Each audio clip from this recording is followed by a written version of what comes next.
Good day to you, partner. I'm Eve, and I can already tell that I'll be your best friend in this forsaken camp. Hey guys, Wheat Solo here, aka the Skeleton King, and today's video is about how to do Ubers as quick as possible, and then we're going to touch on Mercs again because people are driving me nuts in Necro discussion about the same goddamn questions every fucking day. So how this video started is people kept wanting to know how low they need or how good they have to be to do Ubers solo. This video shows that offline you can do Ubers solo with a paltry 40, 38, 37 split into your skeletons. The other spells I'm running is a hard point in the Desecrate. We'll get into that later. And then I have amp to minus 50, max curse mastery, the rest into decrepify. I actually think there's a chance that life tap could be useful as well, but I think overall decrepify is the solid bet.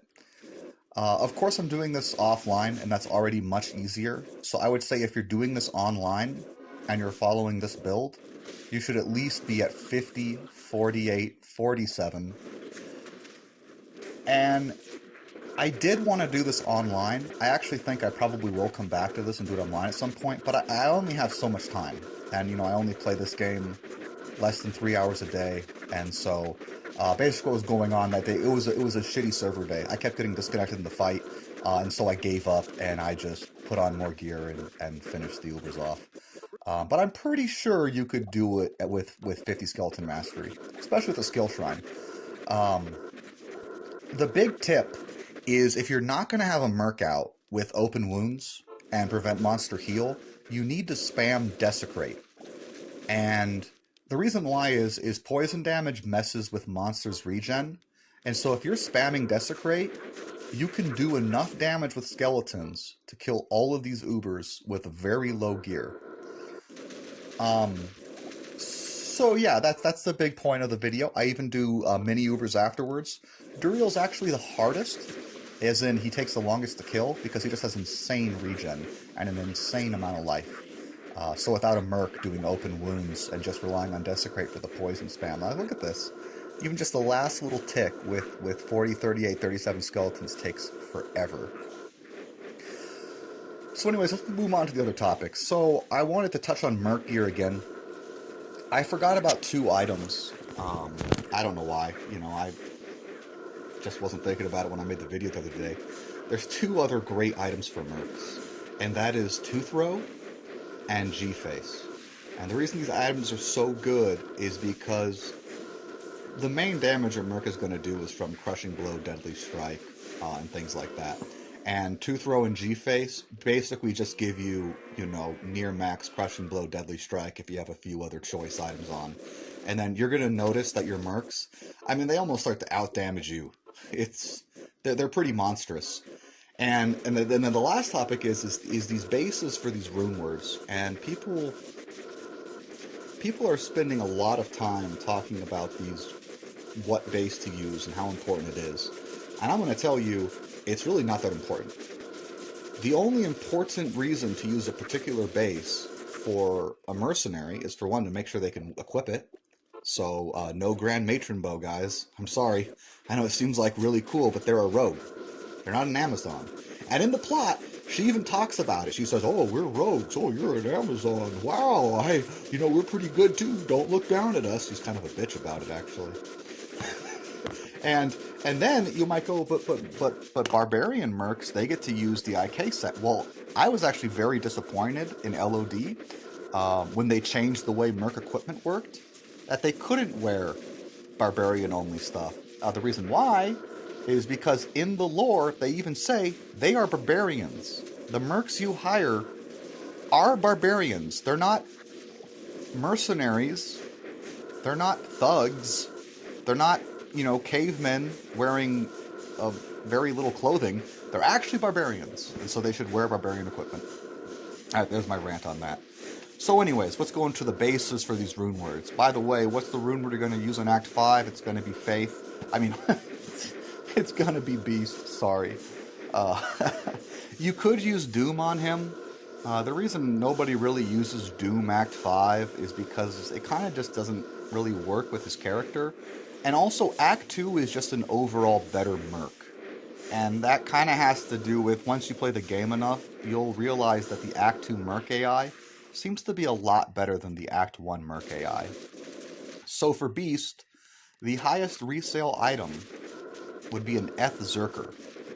You could even use a regular Zerker, but the reason why you'd use an Eth Zerker is because if anybody ever wants to just wear a Beast to benefit from the rune word themselves, not the merc, Eth reduces the amount of stats required to equip something. And in Eth Zerker Axe, by the way, does nearly as much damage as a T-Maul, the highest damage base for an Act 5 merc. The tooltip is wrong. The reason why it does almost as much damage is, for one, merc damage is always averaged out.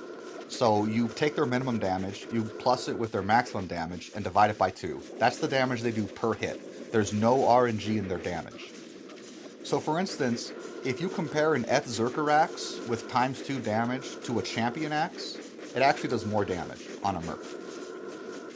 Now, the T-Maul does do about, 60 more damage per swing than a Zerker Axe. The issue is, I couldn't even find a base to accurately compare the IAS tables to, but as you can see, the amount of IAS you need to make an Eth Zerker hit maximum frame breakpoints compared to a Champion Axe, compared to, I just show you that there's a 0 and 10 and how much more IAS you need per base. You would need so much more IAS, it would probably be impossible to hit it. And the most important thing about a merc is IAS, then Deadly Strike and Crushing Blows, and Life Leeching. And that's where their damage comes from. Their damage doesn't come from the ED. And base damage, yes, it's the best value. But what's more important for a merc than base damage, because they have their own base damage they're adding to tables too, it really is that a Deadly Strike and Crushing Blow. So for instance, let's move on. So what about the Act 2 merc? So then you'd probably make Doom. And by the way, Doom is a good choice for summons. You might think that seems strange because you'd want Pride. But anyways, Pride will follow the same tables as this pretty much. Or it'd be a bit different because the IAS is different. But at least you could see how much IAS you need compared to the various bases of Mancatcher to Giant Thresher to Great Poleaxe. By the way, Pride also has very low resale value because it's just not... It's really good, but it's just kind of awkward to use if you're just playing solo. Most classes would prefer the IAS increases from Faith or Beast. So if you did make a Doom, let's say you're playing Poison, or if you're playing a Summoner and just want some more control, it is really nice, actually.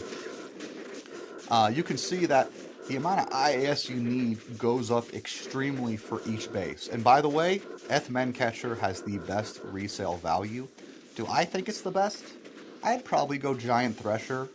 And Great Poleaxe is fine because it does do a lot of damage. But as you can see, it starts to get really hard to hit those higher breakpoints.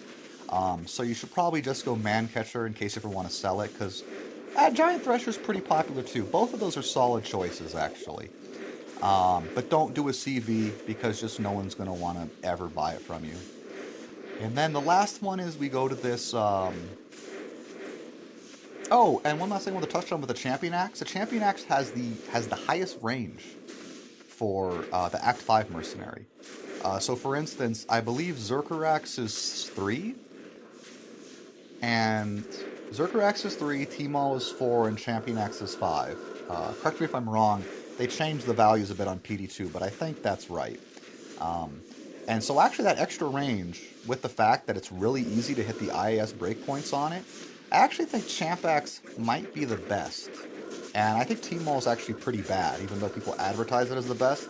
I think it just takes too much IAS to hit anything useful with it. So I'd go Champ Axe or Zerker Axe. And then for the Faith Bow,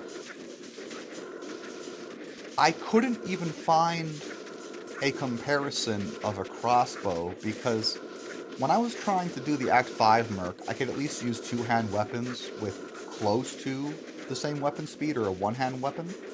With the Act 1 Merc, you can't do that because crossbows and bows have just different IAS tables. But with a great bow, you can see it's really easy to hit their max IAS breakpoint, and that's what you want to look for. So just use a great bow, and don't make me do more work. But I'll probably touch on it again if I can figure it out. Anyways, that's the video, guys. Good luck, have fun, Skeleton King out.